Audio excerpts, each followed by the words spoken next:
فلا شك أن لها الحظ الأوفر.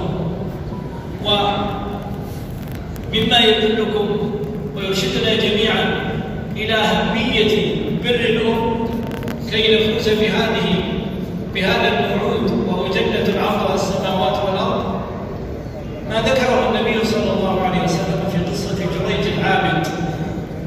كان جريج من أهل الكتاب يتعبد في صومعته، فجاءته أمه تناديه: يا جريج يا جريج أنا أمك كلمني. فيقول: إني وصلاتي، يعني اختار قبل الصلاة، فيستمر في صلاته يتنفل ويتقرب إلى الله. فجاءته في اليوم الثاني فكذلك لم يرد عليها، في اليوم الثالث كذلك لم يرد عليها، فدعت عليه: اللهم لا تمته حتى يرى الموبسات، حتى يرى البغايا. فاستجاب الله دعاءها. وتتمة القصة يعني يمكن أن تكملوها، لأننا نريد أن نركز على القضية، وهي أن بر الأم وإجابة دعوتها وندائها مقدم على نافلتك. يعني الآن مثلا رحت إلى البيت وقلت بصلي سنة المغرب، ولو ما صلت عليك الآن تقطع الصلاة وتذهب إلى أمك. لماذا؟ لأن ما تشتغل به نافلة، وطاعة أمك واجب، فتقدم الواجب على النفل. فهذا طريق ميسر لمن يسره الله له للوصول إلى الجنة عن طريق الوالدة، معبر ميسر وسهل بإذن الله، ولكن بالاستعانة بالله سبحانه وتعالى والدعاء بأن يوفقك لأن تقوم بهذه المسؤولية العظيمة. المعبر الثاني البنات والأخوات. النبي صلى الله عليه وسلم بشر من كانت له ابنتان أو ثلاث وأحسن إليهن وأطعمهن وكساهن، وقام بشمولهن أنهن حجاب له من النار، فيكون ذلك إذن معبرا إلى الجنة بإحسانه إلى بناته وأخواته. وهذا الإحسان يكون في جانب دينهم ودنياهم، فيقوم على شغلهن وتأديبهن ونصحهن والإنفاق عليهن من ماله إن أمكن وحسب ما يتيسر، فحينئذ يكون موعودا بهذا الوعد العظيم من نبينا صلى الله عليه وسلم. وكم تقطعت أسر وتفككت وقصر آباء مع بناتهم وإخوة مع أخواتهم وأصحابهم وزملائهم، ولم يقدموا لبناتهم أو لأخواتهم قليل، وربما بضيق صدر وليس بطيب نفس. فتقرب إلى الله ببرك وإحسانك إلى بناتك وإلى أخواتك حتى تفوز بإذن الله تبارك وتعالى بهذا الوعد. ومن السبل أيضا والمعابر من تؤويه إلى بيتك أو يكون من أهل البيت أصلا ولكنه أصيب باليتم. يقول صلى الله عليه وسلم: كافل اليتيم له أو لغيره أنا وهو كهاتين في الجنة. وأشار إلى الوسطى والتي تليها عليه الصلاة والسلام. إيش معنى له أو لغيره؟ له يعني من أقاربه، ولغيره يكون أجنبيا عنه. كافل اليتيم له أو لغيره، وانتبهوا، له أو لغيره، فقد يكون اليتيم أخاك، وقد يكون ابن أخيك، وقد يكون ابن أختك، أو تكون أيضا بنتا ابنة أخيك أو أختك أو ابنة أختك ونحو ذلك، فهذه لك يعني من قرابتك فتحسن إليها. وقد يكون من الغرباء ليس من أقاربك، كذلك تؤويه. ومعنى الكفالة أيها الإخوة ليس كما يشيع عند الناس أن تتبرع لهم شهريا 200 ريال ولا 300 ريال. هذه صدقة كما نبه على ذلك ابن عثيمين رحمه الله، هذه صدقة وداخلة في قوله تعالى: وآتى المال على حبه ذوي القربى واليتامى إلى آخره. فهذا من البر والإحسان، لكن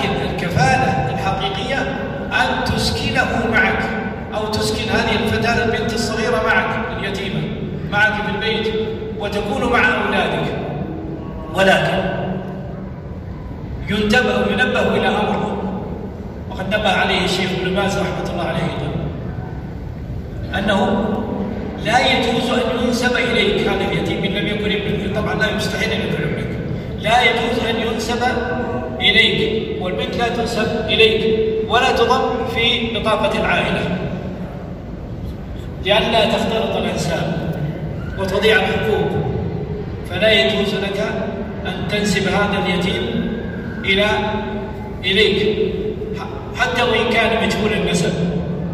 وبالمناسبة فقد ذكرت اللجنة الدائمة أن مجهول النسب كذلك له حكم اليتيم في كفالته، بل هو أحق وأولى لانعدام من يحوطه بالعناية والرعاية، فلا أخ ولا عم ولا خال فإنه مجهول، فحينما تؤويه إليك ويشعر بالانتماء والاحتواء فقد أحسنت إليه أيما إحسان.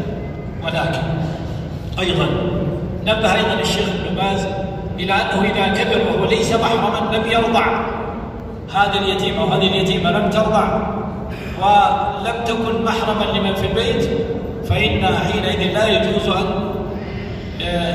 تتكشف أمام من ليس بمحرم لها، بل هي أجنبية إذا بلغت لا يجوز لها أن تكون كبنتك أو الولد كابنك فتكشف له زوجتك ونحو ذلك، بل يكون أجنبيا عن الأسرة.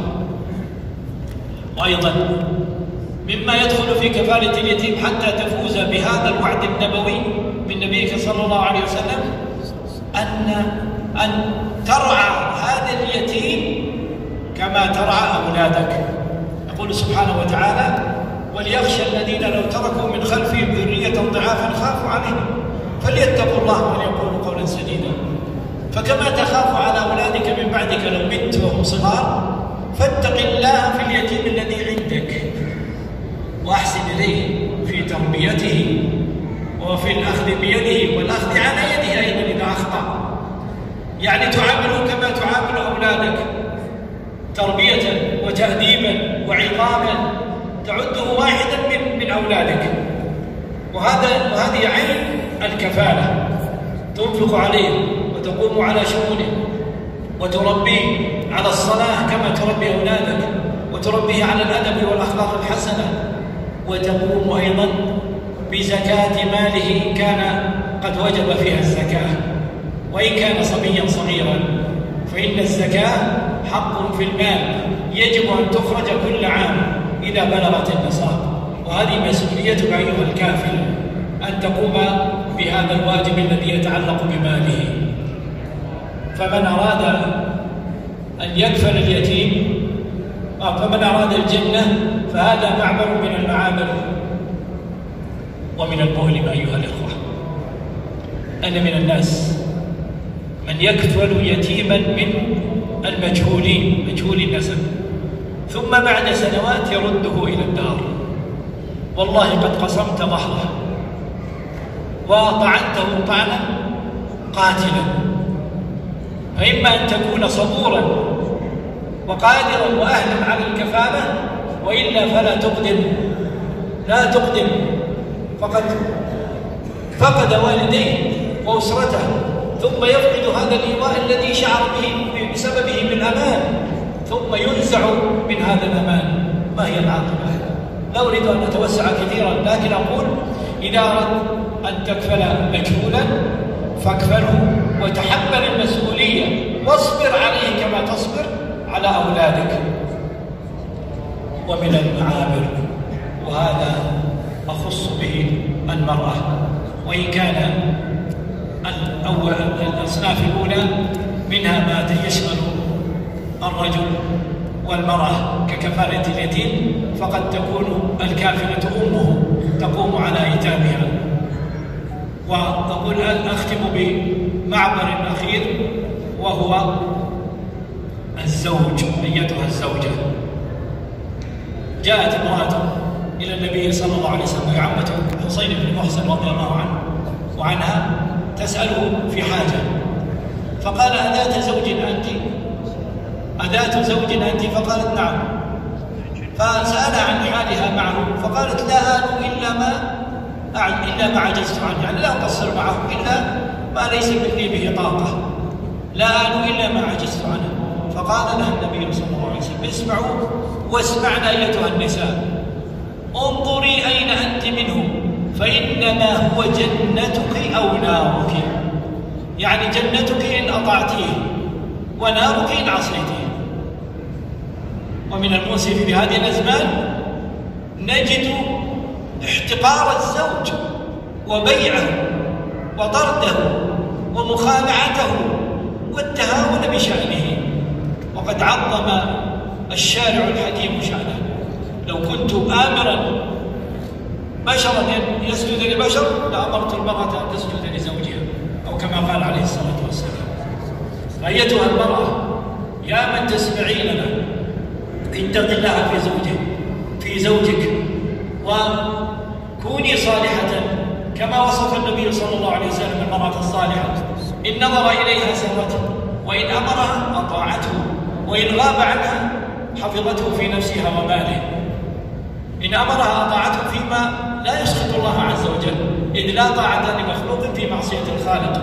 لكن ما دام يأمرك بأمر ليس فيه معصية فيجب عليك أيتها المسلمة المؤمنة أن تطيعي زوجك حتى يكون ذلك طريقا لك إلى الجنة بإذن الله سبحانه وتعالى.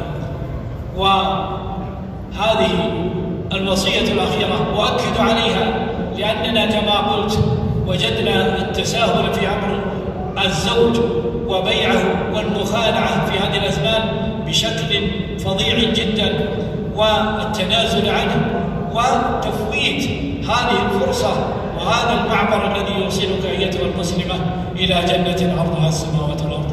نسأل الله عز وجل في ختام هذه الكلمة أن يجعلنا هداة مهتدين، وأن يسخرنا في طاعته سبحانه وتعالى. وننبه إلى أمر أيضا في الختام، أن هذه الورود وهذه المعابر لا بد لها من صمام أمان، ألا وهو توحيد الله عز وجل. فلا بد إذا أردت أن تفوز بهذا الوعد أن تموت على ملة الإسلام، على شهادة أن لا إله إلا الله وأن محمدا رسول الله، وأن تكون على سنة نبيك صلى الله عليه وسلم، حتى تكون بإذن الله عز وجل من أهل هذه الخيرات والبركات. فنسأل الله عز وجل أن يحفظ علينا ديننا، وأن يتوفانا وهو راض عنا، وأن يميتنا على كلمة لا إله إلا الله. اللهم اغفر لنا ولوالدينا وارحمهم كما ربونا صغارا. اللهم اصلح بناتنا واخواتنا، اللهم وفقنا لكل خير يا رب العالمين. سبحان ربك رب العزة عما يصفون، وسلام على المرسلين، والحمد لله رب العالمين.